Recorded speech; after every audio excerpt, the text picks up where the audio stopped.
आप देख रहे हैं फैक्ट न्यूज। मैं अनिल भारद्वाज। सियासत हरियाणा में आपका स्वागत है।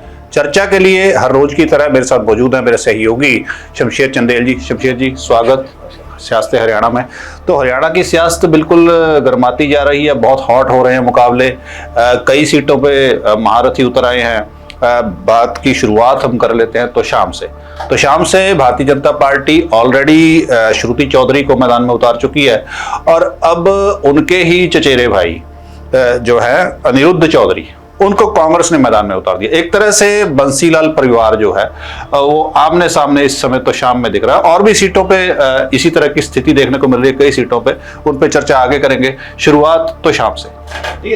तो शाम का काफी इंटरेस्टिंग मुकाबला रहेगा। हालांकि अनिरुद्ध का ये डेब्यू होगा और श्रुति चौधरी उनकी जो माता है किरण चौधरी, वो भी वहां से एमएलए रह चुकी है और ये बंसीलाल का गढ़ था और उसके वजह से जो इस स्पेस को पॉलिटिकली ऑक्यूपाई किया गया था वो किरण चौधरी ने कर लिया था सुरेंद्र सिंह की डेथ के बाद।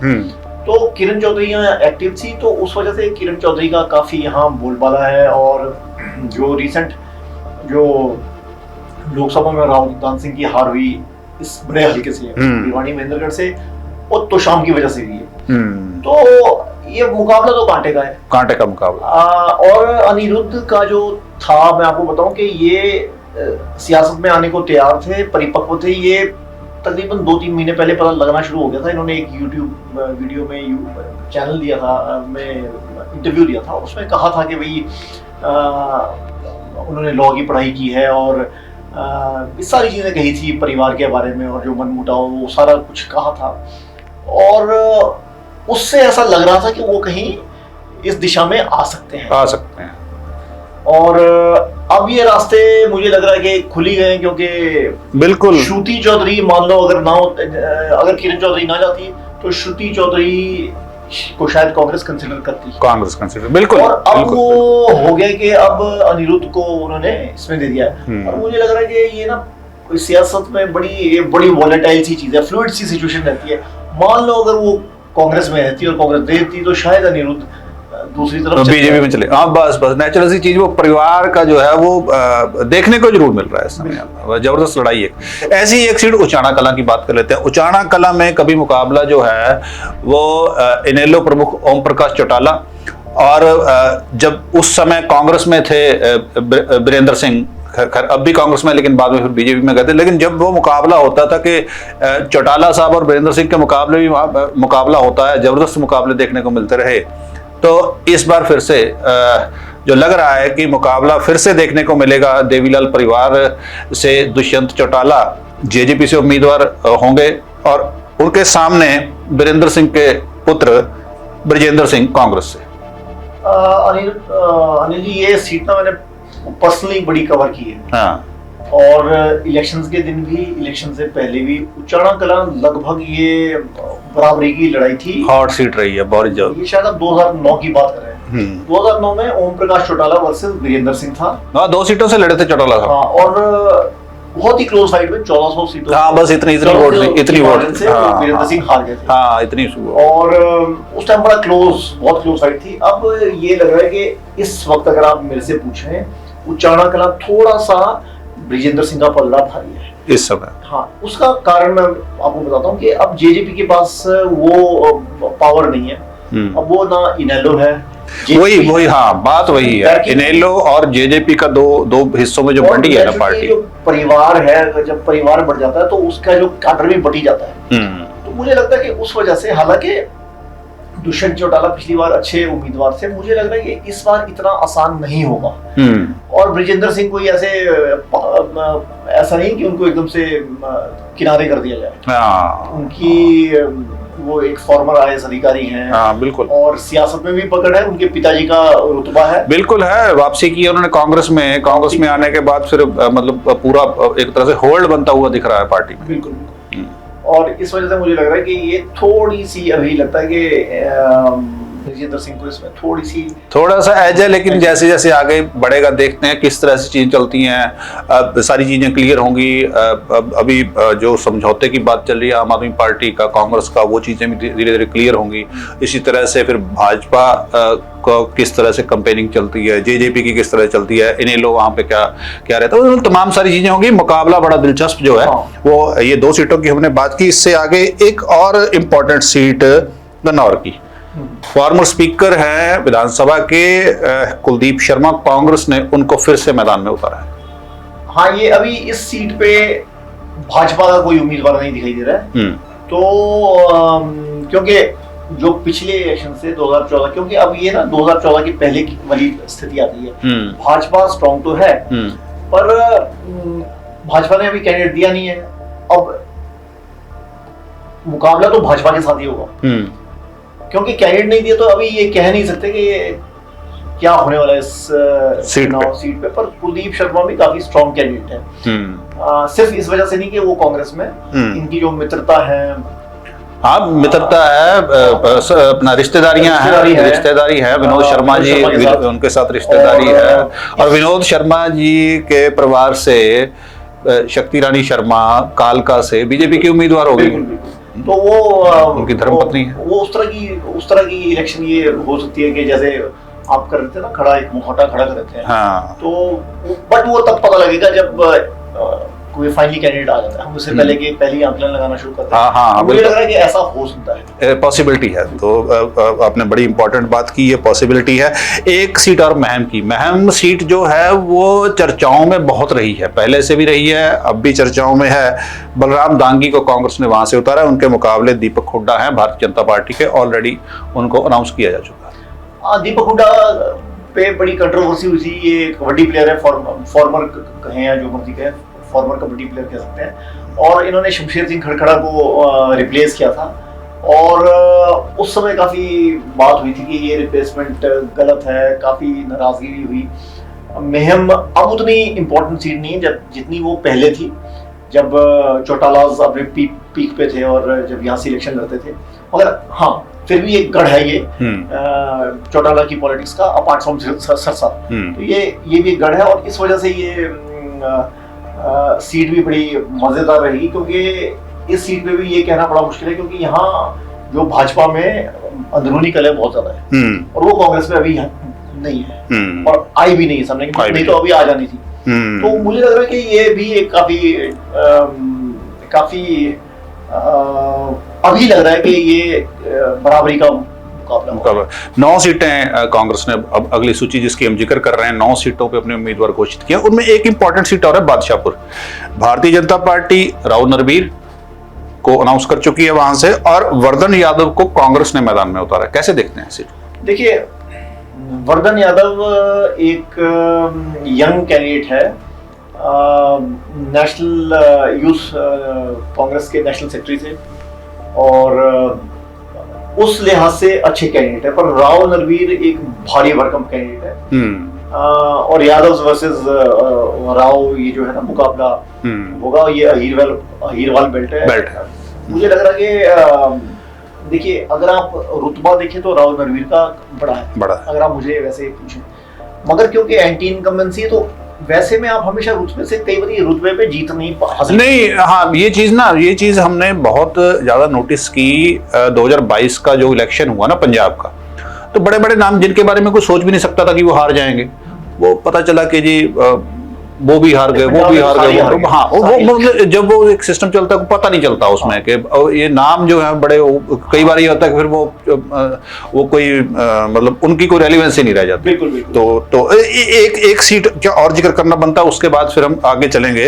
अशोक अरोड़ा जो है वो थानेसर से उनको कांग्रेस ने उम्मीदवार बनाया है। कद्दावर नेता है, हरियाणा के इनेलो के प्रमुख नेता थे, बाद में फिर कांग्रेस में ज्वाइन किया इन्होंने, और अब थानेसर से जो है वो उम्मीदवार बन गए हैं। ये हाँ, इनेलो के थे, ये मेरे ख्याल से फाइनेंस मिनिस्टर तब संपत सिंह थे, और ये इनके पास भी एक अच्छा ट्रांसपोर्ट या हरियाणा प्रदेश के अध्यक्ष भी रहे। हाँ, ये भी इम्पोर्टेंट सीट है। यहाँ से देखिए, अशोक अरोड़ा भारी भरकम कैंडिडेट है, और यहाँ से इनके अगेंस्ट है सुभाष सुधा भाजपा के। अब ये देखिए, 14 सितंबर को रैली होगी प्रधानमंत्री की यहाँ ये अनाउंस हो चुका है। तो उसके बाद पता लगा कि यहाँ जो हवा का रुख है किस तरफ जाता है। तो ये भी मुझे लग रहा है अशोक अरोड़ा अच्छे कैंडिडेट है यहाँ, और पुराने भी है, इनका रुतबा भी है, और ये सारी चीजें यहाँ ये भारी भरकम कैंडिडेट है। मुझे लग रहा है कि ये यहाँ कांग्रेस का अभी थोड़ा बहुत मुझे लग रहा है कि प्रभाव है। अब प्राइम मिनिस्टर मोदी की रैली के बाद उस पर प्रभाव बड़ा डिपेंड करेगा। तो 2 सीटें और उनका भी जिक्र कर लेते हैं, नांगल, चौधरी और टोहाना। नांगल से मंजू चौधरी को कांग्रेस ने मैदान में उतारा है और टोहाना से परमवीर सिंह को। इनको कैसे देखते हैं? देखिए, मंजू चौधरी का मुकाबला अभय सिंह यादव से है, नांगल चौधरी से। और ये देखिए, मैं अगर फ्रैंकली सीट का आंकलन करना चाहूँ, ये बड़ा मुश्किल है। ये सीट अभी बड़ी मुश्किल है। दोनों कैंडिडेट ऐसे भी नहीं कि बहुत ही बड़े कैंडिडेट हैं और ऐसे भी नहीं कि बहुत ही कमजोर कैंडिडेट है, बड़े मध्यम वर्गीय कैंडिडेट्स हैं। और अगर आप टोहाना का पूछे तो टोहाना में देखिए, देवेंद्र बबली अभी जेजेपी से आए हैं। और ये अच्छे कैंडिडेट हैं, और कांग्रेस के हैं परमवीर सिंह। अब ये बिल्कुल, अगर आप इस सीट को देखें तो मुझे लग रहा है कि ये सीट वैसी की वैसी होगी जैसे बादशाहपुर है। वर्धन यादव वर्सेस राव नरवी। अब इसमें देवेंद्र बबली का रुतबा वगैरह ये सारी चीजें हैं। देखिए, जेजेपी से जीते वो, और जेजेपी कोई बहुत बड़ी फ्लरिशिंग पार्टी नहीं थी, तो ऐसा नहीं कि वो जीत नहीं सकते हैं। तो अब तो क्योंकि वो भाजपा का तो देखो कैडर तो है ही, कैडर है। और परमवीर सिंह भी यहाँ एक उभरते हुए नए सितारे हैं इन टर्म्स ऑफ पॉलिटिक्स, तो ये भी काफी क्लोज सी सीट रही। मतलब जो चॉइस ऑफ कैंडिडेट है कांग्रेस की, ये बुरी नहीं है। अगर अच्छी हाँ। देवेंद्र कुमार बबली का देखें रुतबा, तो उनके सामने ये ठीक टक्कर कैंडिडेट। और अभी देखिए, ये लिस्ट कल ही आई है, कल शाम को ही आई है, तो 1-2 दिनों में पता लगेगा कि हर सीट पे कितना कलह है, कितनी कॉन्फ्लिक्ट है, फैक्शनिज्म है, वो 1-2 दिन में पता लगेगा। मगर अभी तक कोई सामने आया नहीं तो देखिए, काफी रोना धोना शुरू हो जाता है। हाँ, बिल्कुल जब सीटें डिक्लेयर बिल्कुल होता है। तो अब अगले मुद्दे पे चलते हैं। जुड़ा हुआ है कांग्रेस के साथ ही आम आदमी पार्टी के साथ जो समझौते की बातें हैं, वो अभी तक सिरे नहीं चढ़ पाई। हालांकि बात आ रही है कि बातचीत चल रही है, कहीं ना कहीं कुछ ना कुछ गुंजाइश निकलेगी और समझौता जो है वो सिरे चढ़ जाएगा। लेकिन फिलहाल जो स्थिति है वो यही है कि जहां से बात शुरू हुई थी वहीं अटकी हुई है। 40 सीटों पे कांग्रेस ने अपने उम्मीदवार जो है अभी तक घोषित कर दिए हैं। 31 की पहली सूची थी, 9 की दूसरी सूची आई है, 90 टोटल सीटें हैं, 50 सीटें रह गई हैं। अब 50 सीटों में कितनी अगर समझौता होता है आम आदमी पार्टी को जाएंगी, बाकी कितनी पे कांग्रेस लड़ेगी। जो संभावना दिख रही है वो यही है कि कुरुक्षेत्र से आम आदमी पार्टी ज्यादा कंसंट्रेट कर रही है। बिल्कुल, कुरुक्षेत्र से, क्योंकि जो 9 विधानसभा हल्के हैं उस लोकसभा कॉन्स्टिट्यूंसी में, वहां उनमें से वो 4 में जीते। तो वो जो 4 है, वो गोला है, पेहवा है, कलायत है, शाहबाद और जींद में से शायद एक है। अब वो इनमें से मांग रही है कि ये सीटें हमें चाहिए। इसमें किसी सीट में वो 800 वोटों से आगे थे, किसी में 2000 से, किसी में 1500 से, जितना भी थे। तो जो भी है इनका, हालांकि ऐसा नहीं कि यहाँ भी वो बहुत आसान रही फाइट, क्योंकि जो जीत थी वो बहुत ही कम मार्जिन थी। पर ये क्योंकि विधानसभा इलेक्शन है, और अगर इनको यहाँ से इनमें से कोई जो इनकी सीटों की मांगे, वो है कैथल, गुला, पेवा, शाहबाद, कलायत और जींद। जींद थोड़ा सा नीचे को पड़ जाता है, और बाकी वो सारा कुरुक्षेत्र के पीछे का एरिया, वेस्टर्न कुरुक्षेत्र का एरिया है।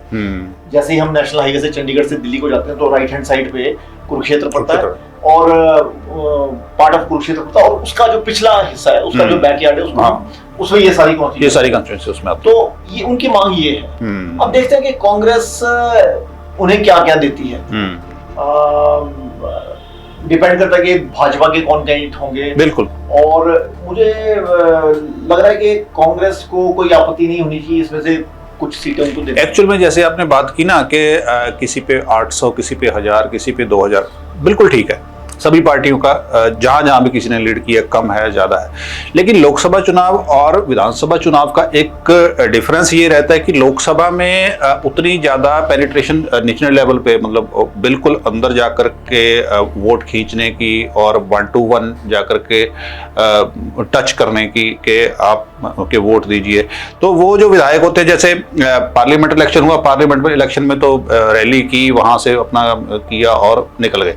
लेकिन जब विधानसभा चुनाव आता है तो कैंडिडेट जो अपनी सीट जो लड़ रहा है वो फिर गली गली मोहल्ला मोहल्ला बात, तो वो कुछ सिनारियो लगी हो जाता है। देखिए मैं आपको ना बड़ी इंटरेस्टिंग बात बताऊँ, इसमें समस्या क्या है कि इसमें सिर्फ बीजेपी को काम करना आता है। बीजेपी के जो पन्ना प्रमुख है, चाहे पार्लियामेंट की सीट हो चाहे विधानसभा की, उनको टास्क दिया जाता है और जो उनके आका होते हैं, आका मतलब कि मान लो पार्लियामेंट की सीट है तो वहां से जो एमएलए सिटिंग होता है या जिस एमएलए हारा हो उनको कहा जाता है कि भाई साहब आप जाइए और आपका रिजल्ट देखा जाएगा कि आप पास हो या फेल हो। अब कांग्रेस में ये है नहीं। कांग्रेस में आप अगर एमपी हैं तो आपको कई बार इलेक्शन लड़ने के बाद हाथ कान में लगाने पड़ते हैं कि भाई मैं कभी इलेक्शन नहीं लड़ूंगा, क्योंकि जो एमएलए हैं वो बस में नहीं है। वो बोल देते हैं हाँ हो गया और नीचे वो बात पहुंचती नहीं, क्योंकि देखिए उनका अपना इलेक्शन नहीं है। फर्क तो वही तो फर्क है। अब इसमें मुझे लग रहा है कि इसमें बीजेपी पूरे 100% मार्क्स लेती है और आम आदमी पार्टी को ये बात सीखनी है, क्योंकि अभी वो बड़ी नई है शुरुआत। तो जो कांग्रेस है, कांग्रेस का हाल वही जो 50 साल पहले था। तो मतलब उम्मीद यही है कुछ दिनों में एकदम से सियासी मैदान जो है वो गर्मा जाएगा। तो शुक्रिया शमशेर जी हमारे साथ चर्चा के लिए। तो हरियाणा की सियासत हर दिन के साथ गर्मा रही है और इसी गर्माहट में कल क्या रहेगा उस पर भी चर्चा करेंगे। फिलहाल के लिए दीजिए इजाजत, आप देखते रहिए फैक्ट न्यूज़। धन्यवाद।